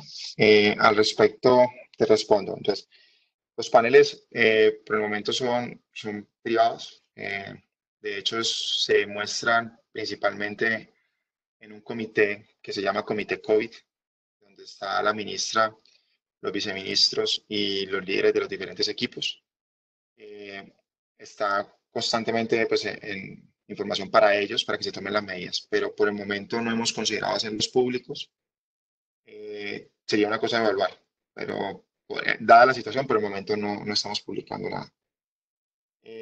Las imágenes, de todas formas, por si quieren ver un poco lo que se está representando, las imágenes quedan dentro de la presentación, o sea, no tendríamos problema con que al menos lo que es el esquema de representación, si les es útil para sus procesos, no tenemos problema con compartirlo. Con respecto a la segunda parte de tu pregunta, el tema de la información. Lo mencionaba en una parte de la presentación y es una de las cosas muy bonitas de esta experiencia. La verdad, a mí como persona me llena mucho es ver la disposición de todo el mundo para apoyar. La información la estamos obteniendo directamente de las fuentes. En el caso del sector eléctrico, XM, como operador del Sistema Eléctrico Nacional, ellos pues tienen sus sistemas de información, tienen todo pues muy sofisticado.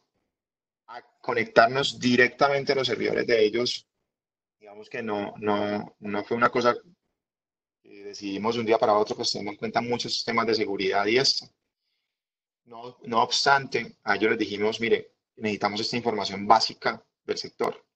Ellos, con sus equipos, desarrollaron unos scripts, unos macros, en donde nosotros les pusimos, entonces este Power BI, esto lo hicimos en Power BI, este Power BI lo conectamos a unas bases de datos, pero muy sencillitas, que tenemos algunas a través de OneDrive, otras a través de Google Drive, según la entidad, según cómo ellos suelen trabajar. Y ellos desarrollaron sus macros, sus scripts para hacer esa carga automática de la información, desde sus sistemas de información a esas bases que nosotros les publicamos en los diferentes servicios cloud. Y nuestro Power BI se conecta a esos servicios cloud y se refresca cada X tiempo. El compromiso con las empresas, bueno, eso para el sector del gas, perdón, de electricidad, para el sector del gas, hay una entidad que se llama la Bolsa Mercantil, que son los que ahora hacen el rol de gestor del gas. Ellos también nos están compartiendo la información de forma directa. Para el tema de hidrocarburos está Ecopetrol, que es la compañía más grande de petróleos en Colombia. Desde el punto de vista de producción, tiene una filial que se llama Zenit para el tema de transporte.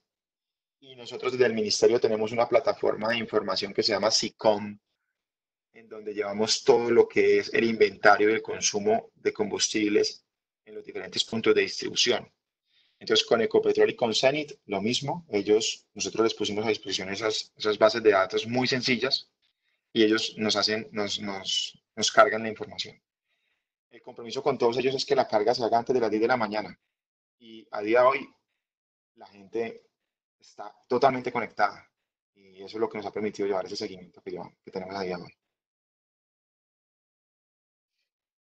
Ok, tengo una pregunta que dice, en El gráfico de la demanda eléctrica, creo, hay un gráfico de barras que indica reguladas y no reguladas. Me gustaría saber a qué se refiere con reguladas y no reguladas. Sí, vale, perfecto. Esa pregunta la hizo Luis. Luis, a tu pregunta te respondo. Entonces, para nosotros en Colombia manejamos el concepto de regulada y no regulada de la siguiente manera. Regulada es aquella demanda que va directamente al mercado, a la bolsa. ¿Sí? Pues, en el sector eléctrico en Colombia se maneja con mercado eléctrico. Entonces, la regulada es la que vaya digamos, se rige bajo todas las reglas que establece la regulación. Y la no regulada, pues es de aquella demanda que tiene contratos directos con diferentes compañías. A eso nos referimos con regulada y no regulada. Quizás haciendo eso, digamos, desde el punto de vista de mercado y no mercado.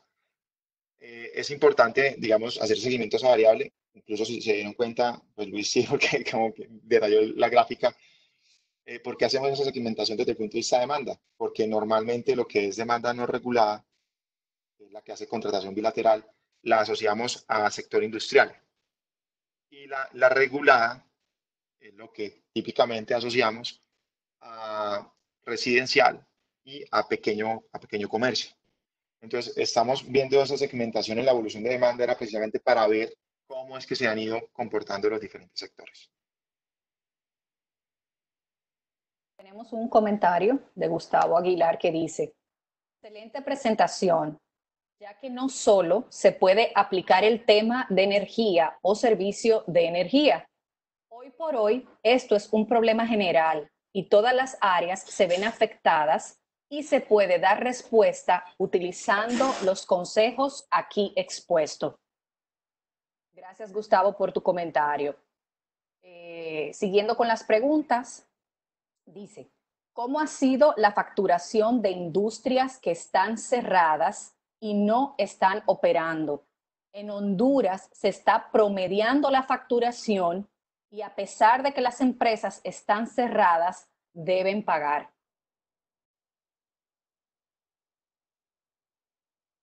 Hola, no, al respecto a esta pregunta, esto, ¿quién fue bueno, no sé quién la hizo, no sé si la tú me puedes dar el nombre. Esa está en privado, entonces por eso no Vale, quise vale, vale. comentar el nombre. Vale, vale, no, no, con respecto a la pregunta, aquí la facturación se hace con medición directa. Entonces, van y se miden. Y si el consumo disminuyó, pues pagan menos. No, el tema de promedio no se maneja aquí.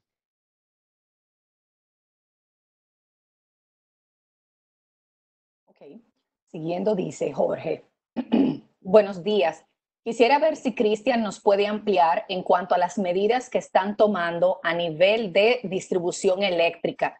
Ya sabemos que es un sector de mucho contacto y exposición, pero a su vez es fundamental para el confort de los habitantes. Vale. Bueno, Jorge, tu pregunta, no sé, la veo yo como un poco muy amplia, pues porque medidas al sector de distribución eléctrica puede ser desde muchos aspectos.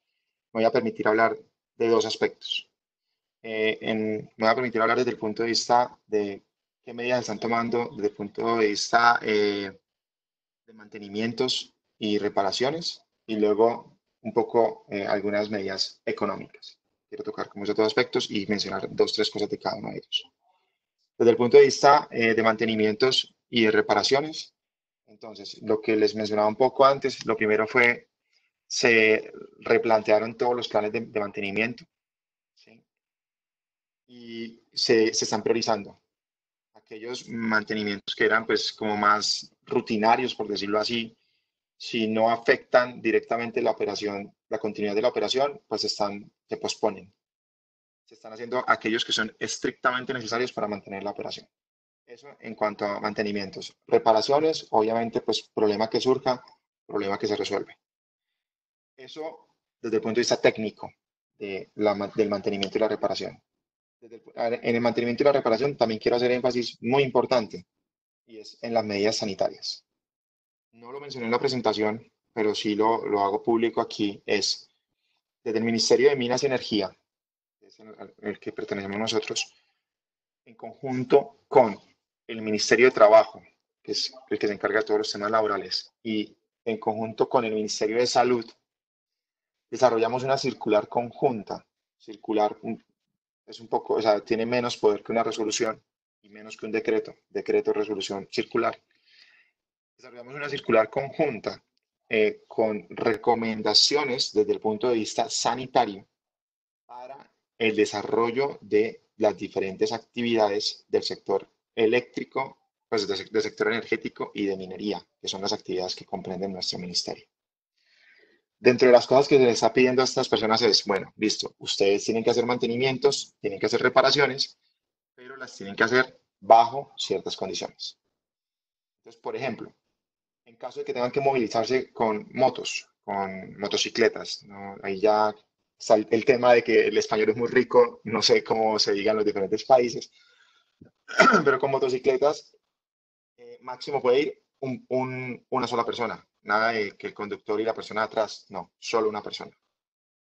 En caso de vehículos con capacidad de hasta 5 ocupantes, esta capacidad se limita a 3 ocupantes.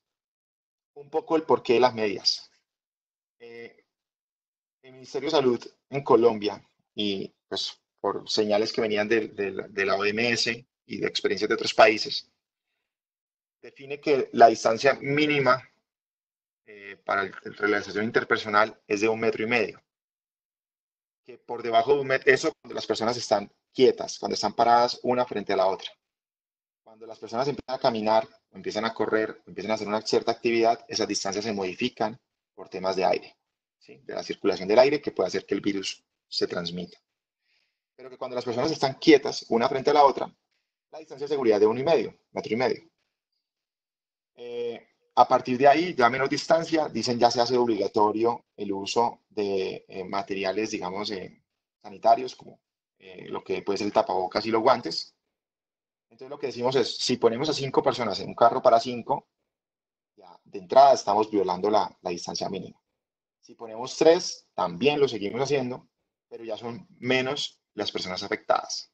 Entonces, en el caso de desplazamientos en vehículos de hasta 5 personas, pueden ir máximo 3 y las 3 personas tienen que ir obligatoriamente con tapabocas y guantes. Y así como estas 2 medidas que les quería mencionar solamente para hacer algunos ejemplos, hay muchas otras, es una circular, eso es público, digamos que sí se podría compartir, no tenemos problema con eso, o sea, incluso les puedo enviar el link de página web para que vean pues, que es pública, por si les sirve de experiencia en sus países. Lo que sí les digo es, no sé, pues aquí creo que hay de todo tipo de empresas, entidades, de todo. Las empresas del sector, obviamente lo primero que dijeron es, eso nos incrementa los costos y nosotros estamos totalmente de acuerdo con ellos. Eso incrementa los costos de operación, esas medidas que estamos diciendo. Pero también debemos ser conscientes de que está de por medio la vida de las personas. ¿Sí? Que eso no tiene precio. Eso en primer lugar. Y en segundo lugar, si ya nos vamos y hacemos una valoración económica más detallada, y esto es una invitación que se le hizo a las diferentes empresas, es valoren ustedes, señores empresarios, ¿qué es más costoso para ustedes? Si tomar estas medidas sanitarias que les estamos diciendo, como una recomendación, si ustedes las adoptan, o si para ustedes es más contagioso que su personal se contagie, perdón, más costoso que su personal se contagie y por ende ustedes empiezan a tener afectaciones en su operación, que es más costoso para ustedes. Eso, digamos que son medidas de la distribución. Y luego ya desde el punto de vista económico, porque como te dije, la pregunta era tan abierta que pues quiero tocar diferentes puntos. Está el hecho, lo primero fue las mismas empresas del sector de distribución se pusieron de acuerdo para hacer esa reconexión de usuarios que les comenté inicialmente. Ellos tomaron la iniciativa, eso no fue decisión del gobierno nacional. Ellos dijeron, estamos todos metidos en esto y como esto es un trabajo de todos, entre todos vamos a aportar y nuestro aporte va a ser reconectar a todas las personas. Y por parte del gobierno lo que les dije es, no tanto a distribución, sino más a comercialización, que no les afecta el recaudo, el gobierno dio el auxilio del crédito al 0% para compensar el no pago del servicio de los diferentes energéticos. No sé si con eso pues doy aunque sea una respuesta general a tu pregunta. Siguiente pregunta dice, ¿cuál sería el papel del gobierno y entes reguladores en el caso de la merma de ingresos de las compañías eléctricas por el impacto de los clientes? Por el impago, perdón, de los clientes. Sí, Larisa, yo creo que esa pregunta pues está muy relacionada con el Sí, a la comentario anterior. anterior. Ujú, ujú. Sí, y es eso, o sea, el gobierno lo que ha hecho son créditos a un fondo tenía pues dinero del gobierno y pues de ahí es un crédito a 0% de interés, 36 meses.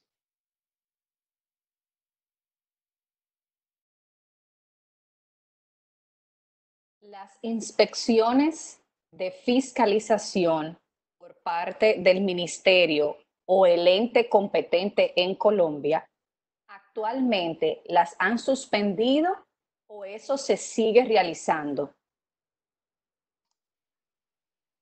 Larisa, con respecto a esta pregunta, yo sí pediría una aclaración y es fiscalización. ¿En qué aspecto? Nosotros como ministerio hacemos fiscalización principalmente en los sectores de exploración de hidrocarburos y las actividades mineras.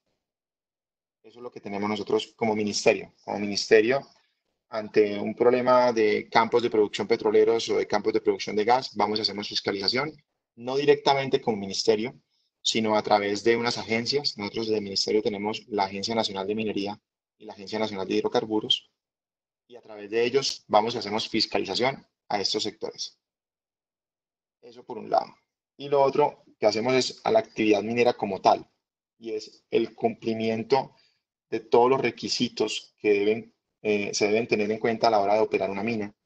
Y ante el cumplimiento nosotros otorgamos unas cosas que llaman los títulos mineros, que son las minas que están constituidas legalmente en el país.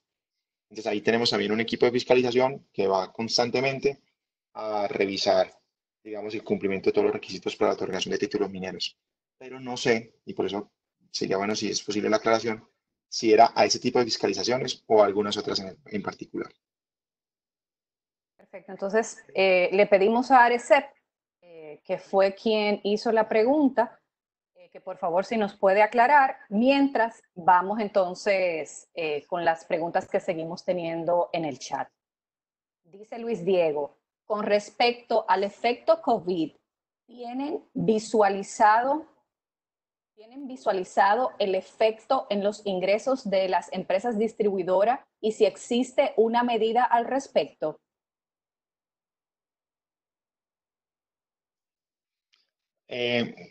Aquí, cuando se habla del el ingreso de las empresas distribuidoras, solo por claridad, ¿te refieres, Luis, al quizás al no poder percibir todos los ingresos que reconozcan sus inversiones en la red de distribución?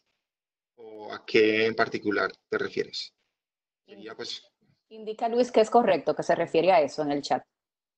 listo. Bueno, es verdad que para el caso de Colombia, la tarifa eléctrica es de un solo componente, es decir, de un solo componente, no, perdón, depende de una sola variable, que es el consumo de energía.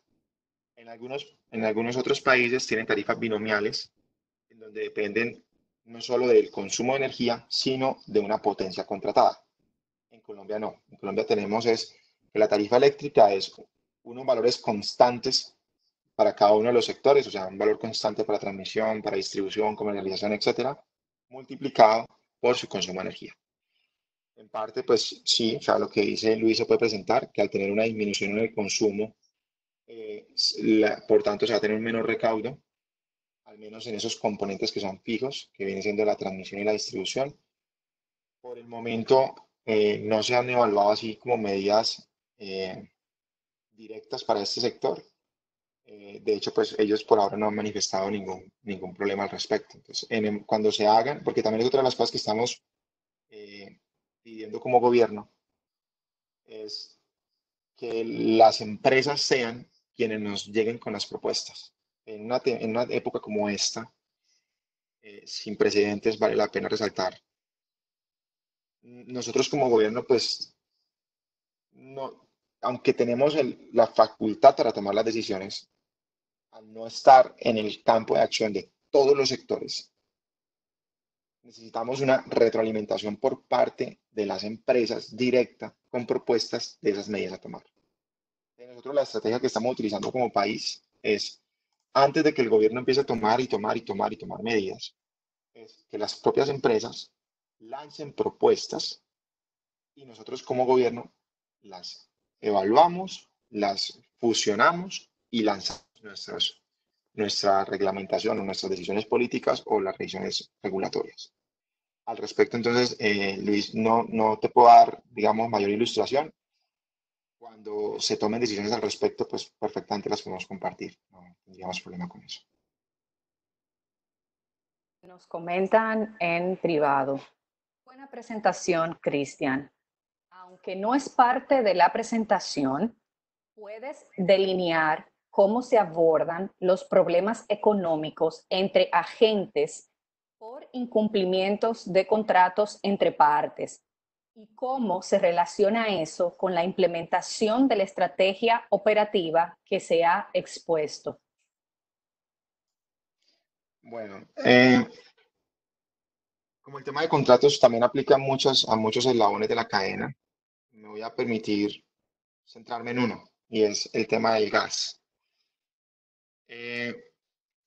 El gas, como les mencioné durante la presentación, tuvimos al comienzo de esta situación una problemática por las presiones en el sistema de transporte, precisamente porque eran contratos firmes, y entonces el productor, con tal de no incumplir el contrato, inyectaba el gas en esa tubería, pero las industrias estaban quietas, no se estaba consumiendo, se estaba empaquetando una cantidad enorme de gas en esas tuberías que nos estaban llevando a unos problemas de presión. Estos contratos pues son con las características que tienen. No había forma pues de que ellos cambiaran sus esquemas contractuales en ese momento. Como gobierno nacional, entonces más que como gobierno, sino a través de la entidad reguladora en Colombia, que se llama la CREC, la Comisión Reguladora de Energía y Gas, se expidió una resolución en donde se les daba la oportunidad a los diferentes agentes de hacer una renegociación de sus contratos. Esta renegociación que claro, era una renegociación, más no una realización de nuevas contrataciones. Los contratos que ya tienen, vayan y renegocienlos entre las partes. Esto se ha venido trabajando. De hecho, esta semana ya se empezaron a ver como los diferentes resultados. Han cambiado, el problema de presiones ya no lo tenemos. Y fue una solución que al final dieron los propios agentes. Ellos se pusieron de acuerdo, buscaron qué era lo mejor para cada uno de ellos. Porque si bien estaba el hecho de que, bueno, yo le estoy cumpliendo a usted con el gas, usted me lo tiene que pagar, y así usted no lo consuma, usted me lo tiene que pagar, pues también los campos productores fueron conscientes de que, bueno, pero si la presión del gas es tal que yo ya no pueda meter más gas y me implique una parada en mi campo, pues también me tiene un problema. Entonces, al final, como que los diferentes eslabones de la cadena de suministro fueron lo suficientemente conscientes que esto no es un problema de uno solo, sino que es una problemática sistemática. Han llegado a acuerdos. Entonces, el tema contractual fue, como gobierno y como entidades regulatorias, se les está dando es las herramientas a los agentes para que ellos mismos interactúen, y entre los mismos agentes están encontrando soluciones. ¿Han valorado algunas medidas en el sector energético para estimular la economía después de la pandemia? Estamos en ello, Bernardo. A tu pregunta, estamos en ello. Estamos mirando muchas alternativas. No, de las cosas que les voy a comentar acá, no hay nada en firme, pero son ideas que están surgiendo. Colombia no es un país con una gran industria. Creo que también ustedes pues, lo saben, no es que seamos de los más industriales de la zona. Somos más un país de pequeña industria y de pequeño comercio. Pequeña industria y pequeño comercio, de hecho a veces comercio informal. Cuando me refiero a comercio informal, me refiero a pequeñas industrias o pequeños comercios que no están registrados ante las autoridades gubernamentales, ¿sí? Como una entidad propia industrial, sino que son gente que en sus casas o en agrupaciones, en asociaciones pequeñas, hacen procesos industriales o comerciales y de ahí obtienen un ingreso. Durante toda esta época, ellos han estado cerrados y digamos que una de las cosas que hemos valorado es dar ayudas en esta época, quizás no tiene sentido para ellos, porque como bien les comenté hace un momento, la, la tarifa eléctrica final de Colombia depende del consumo y pues es gente que no está consumiendo, pues no van a pagar. Lo más probable es que el consumo durante el mes de abril sea cero. Pues perdón, el pago de su factura durante el mes de abril sea cero, porque su consumo es cero. Entonces, más que pensar medidas ahora, lo que estamos pensando es cómo podemos ayudarle a esa pequeña industria y a ese pequeño comercio desde el punto de vista tarifario para que una vez salgamos de esta situación y empecemos a reactivarnos, ellos tengan una flexibilidad. Ese fue el análisis que hicimos, o sea, para que vean un poco el por qué no tomamos medidas antes y hasta ahora las estamos empezando a tomar. Es por eso, porque de nada servía decirles a las pequeñas industrias, les voy a ayudar con tanto durante la época de cierre, si pues no estaban produciendo. Entonces, tenemos que también ser un poco lógicos con ellos. Entonces, hasta ahora estamos estudiando las medidas, incluso pues yo creo que lo bueno de este grupo es que podemos votarnos recomendaciones entre todos. Si ustedes tienen algunas ideas que nos puedan servir a nosotros para esa reactivación, les agradecemos mucho si nos las comparten. Pero estamos trabajando por el momento. Para mí es un privilegio, un honor estar aquí con todos ustedes compartiendo esto y pues que esto siga trayendo frutos para todos los que estamos acá sentados. Como les dije al comienzo de la presentación, de esta vamos a salir todos, estoy plenamente seguro, y vamos a salir fortalecidos. Entonces eso por una parte. Por otro lado, Larisa, sí, la presentación cuenta con ello. Yo en el transcurso del día te envío un correo, Larisa, con la presentación y con los diferentes links que yo creo que pueden ser útiles para todos los presentes. Yo me quedo con ese compromiso, Larisa. Excelente. Nuevamente agradecer a Cristian Andrés Díaz Durán, quien es parte de la Oficina de Asuntos Regulatorios y Empresariales del Ministerio de Minas y Energía de Colombia. Igualmente agradecer a todo el equipo de Asuntos Regulatorios y Empresariales de este ministerio que siempre que hemos enviado alguna invitación con un tema de interés, siempre están prestos para compartir su experiencia en diferentes temas. De verdad que muchísimas gracias a todo el equipo y en esta ocasión también en especial a Cristian Díaz Durán, quien fue nuestro expositor. De verdad que muchísimas gracias por siempre decir que sí. De verdad que sí. No, un honor y muchas gracias a todos. Espero que tengan muy buen día y pues seguimos adelante con esto. Vamos con todo. Así es, Cristian. De esta salimos y vamos a salir airosos.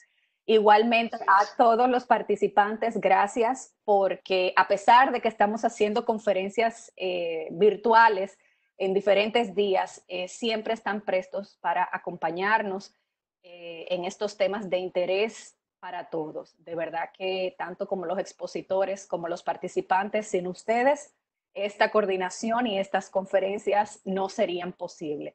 A todos, como comentaba Cristian, pues feliz resto del día y de estas vamos a salir y vamos a salir muy bien. A cuidarse, a cuidar a los nuestros y nos escuchamos en una próxima ocasión. Gracias a todos. Adiós. Chao.